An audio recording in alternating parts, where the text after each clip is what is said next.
Have you ever run for your life? I mean, really, run. Heart pounding, legs burning, vision blurry. Because something, or someone, was chasing you. I have. And I don't think I'll ever go night running again. I wouldn't say I'm the most athletic guy. But every now and then, I like to run, just to stay in shape. My friend Jay, on the other hand, is a beast. Always working out, always pushing me. We'd usually run late at night. Less traffic, cooler air. And honestly, it felt peaceful, until it wasn't. That night, we decided to switch things up. Instead of sticking to the main road, we took a longer path, one that cut through the woods. We were trying to get more mileage. Big mistake. It started off normal. We ran from my house, laughing, talking about dumb high school drama. But halfway down the wooded path, we heard footsteps behind us. At first, we thought it was just another runner. That trail was popular during the day. But no matter how fast or slow we went, the footsteps matched us, step for step. Jay looked over at me. I could tell he was starting to feel it too. That tightness in your chest, that itch in your spine when you know something isn't right. We made it out of the trail and onto the street. I turned back. Nobody was there. We gave each other this weird look, like, did you see anyone? But nothing. Not a single person. Jay laughed it off. It's probably just someone who didn't want to run too close. I wanted to believe that. So we kept going. Took the side road to the main one. Then pushed forward to the dirt path at the edge of the neighborhood. That road leads out into farmland. No lights, just dirt, trees, and shadows. We ran deeper. A mile in. Then we turned back. I saw it out of the corner of my eye. A figure, quick, darted into the trees. I froze mid-step. Jay didn't see it. He said I was just tired, imagining things. Maybe he was right. We passed the spot where I saw it. Nothing. But then, about 20 feet behind us, rustling. We turned around. There it was. A man, or something like a man, stood in the middle of the dirt road, back facing us, wearing a black hoodie, ripped, filthy khaki pants, barely there, black shoes. My heart dropped. I couldn't move. Jay called out, "Yo, what the hell are you doing?" But the figure didn't move. He just laughed. It was the kind of laugh that doesn't sound human, not like someone laughing at a joke. It was sharp, mocking, hungry. Then he turned. His face, I still see it in my nightmares. Pale, eyes wide and bulging, like they hadn't blinked in hours. Mouth curled up, still grinning, but silent now, staring. Jay whispered, "Run," and we did. I've never run that fast in my entire life. Branches whipped past. My lungs felt like fire, but I didn't stop, not even when I heard it. That laugh, closer this time. He was chasing us. It felt like he was right behind me. I didn't dare look back. Jay and I didn't speak, didn't even look at each other. We just ran, all the way back to my house. I hit the garage opener. We rushed inside. I locked every door, every window, turned off every light. I collapsed on the floor and threw up. We sat there in the dark, not speaking, listening. And then we heard it, knocking.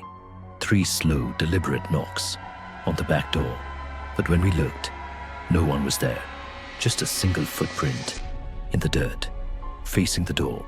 Not mine, not Jay's. We never spoke about that night again. Jay stopped running completely, moved to a different part of the city. Me, I never run at night. Not anymore. If you ever go running at night, stay in the light. And whatever you do, don't look behind you, because something might be there. Something that laughs, when you scream. Have you ever been hunted? I don't mean chased by a dog or teased by your friends. I mean really hunted by something that wasn't human, something that wanted you to run just so it could enjoy the chase. That's what happened to me. My name's Liam. In high school, I ran track and cross country. I wasn't the fastest, but I could run for hours. Running helped clear my head. I loved being alone, just me and the sound of my shoes hitting the pavement. One summer, this woman in a quiet neighborhood near a forest hired me to run her dog, Izzy, a hyper little mutt who had way too much energy. She paid me $10 a run. Easy money, right? I'd run a few miles with Izzy, drop her off, and head home. It was perfect, until it wasn't. One evening, just before sunset, I decided to take Izzy on a longer route. The sky was glowing orange. The shadows were long. The road was quiet, almost too quiet. No cars, no people, just the sound of Izzy's paws, my breathing, and my shoes hitting the road. After 2 miles, we reached a stretch of road where thick trees lined both sides. That's when Izzy stopped, dead still. Her ears went up, her tail dropped, and a low whimper came out of her throat. I looked into the woods, confused. Then I saw him, a man, standing halfway behind a tree. He wasn't moving, just staring. He wore a low cap, a thick jacket, and gloves.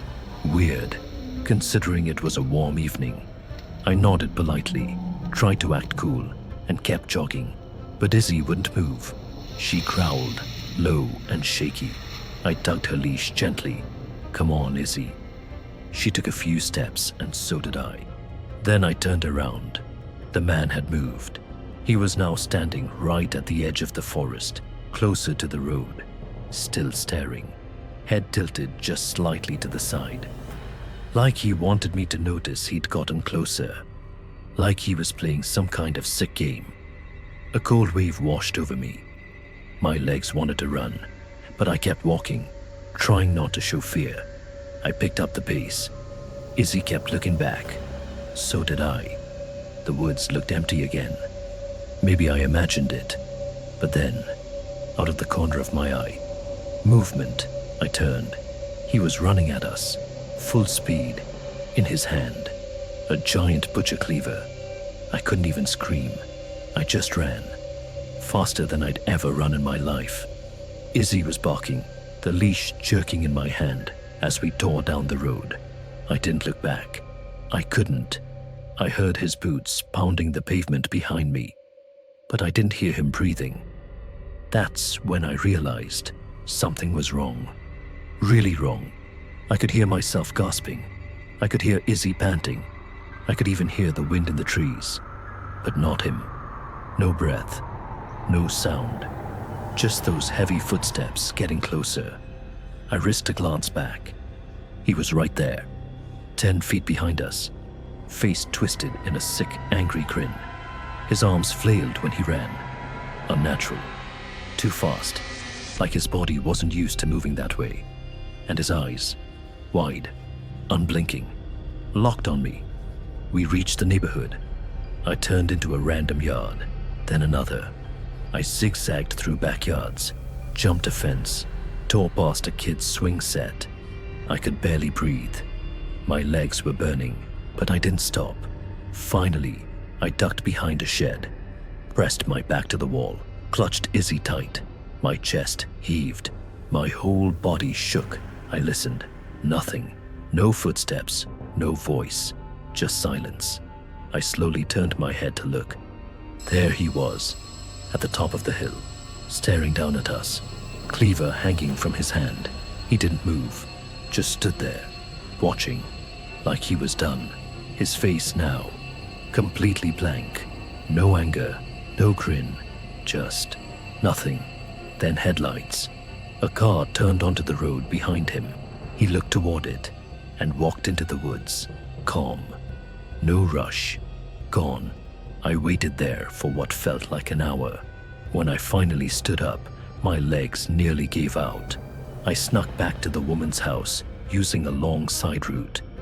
Tried not to cry when she handed me the money. I didn't say anything. Didn't tell her. Didn't tell my parents. I knew they'd never let me run alone again. I don't know who he was. A drifter. Someone from the old abandoned cult commune nearby. Or something worse. All I know is this. He didn't run like a man. He didn't breathe like one. And that night, he wasn't chasing me to scare me. He was hunting me. I never took that route again. Never accepted another dog run. And I never ran at dusk, ever again. So if you ever think you're safe because you're fast, if you ever think you can outrun what's hiding in the trees, remember this. Some things don't need to catch you to haunt you. They just need you to run, because that's what makes it fun for them. And they're always watching, waiting, right there, behind the trees.